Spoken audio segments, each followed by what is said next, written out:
आप सभी को जय मसीह की। आइए हम जानते हैं सच्ची आराधना क्या होती है। सच्ची आराधना, क्या सच्ची आराधना सिर्फ चर्च में जाने से ही होती है या पूरे जीवन भर होती है? इसे हम एक कहानी के थ्रू देखेंगे। एक शहर में एक अमन नाम का व्यक्ति रहता था। हर रविवार वह समय पर चर्च जाता था, ऊंची आवाज में गीत गाता था, हाथ उठाता था और कहता था, प्रभु की जय, प्रभु की आराधना हो, प्रभु के नाम की महिमा हो। लोग कहते थे, अमन तो बहुत बड़ा आराधक है। लेकिन चर्च से बाहर निकलते ही अमन का व्यवहार बदल जाता था।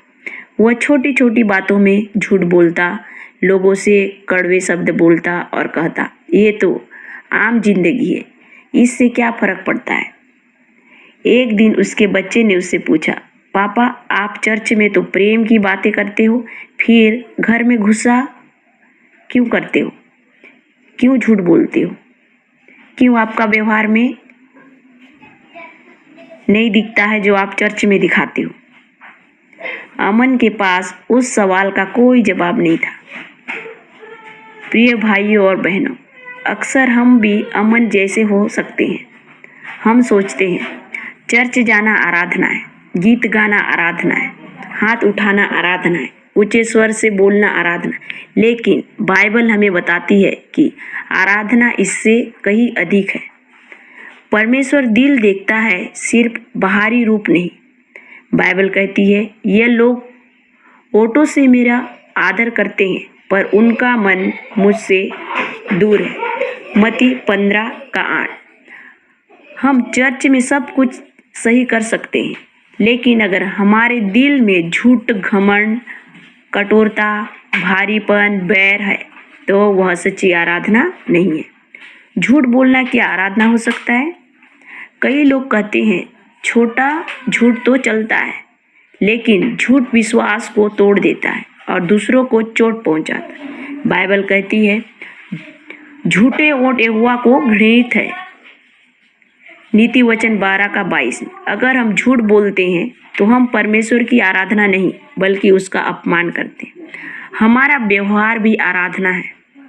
आराधना सिर्फ चर्च के अंदर नहीं होती, आराधना हमारे व्यवहार में भी दिखाई देती है।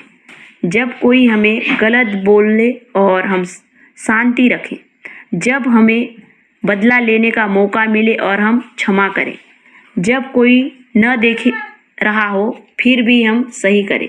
बाइबल कहती है, जो कुछ तुम करते हो सब प्रभु के लिए करो। कुलिस्सियों 3:23। दूसरों को चोट पहुंचाना आराधना नहीं है। अगर हमारे शब्द या काम किसी को दुख पहुंचाते हैं तो वह आराधना नहीं हो सकती। बाइबल कहती है, तुम एक दूसरे से प्रेम रखो। यूहन्ना 13:34 में लिखा है। प्रेम के बिना कोई भी आराधना अधूरी है। सच्ची आराधना बदला हुआ जीवन। परमेश्वर हमसे यह नहीं पूछेगा तुमने कितने गीत गाए, वह पूछेगा तुम कैसे जिए। बाइबल कहती है, अपने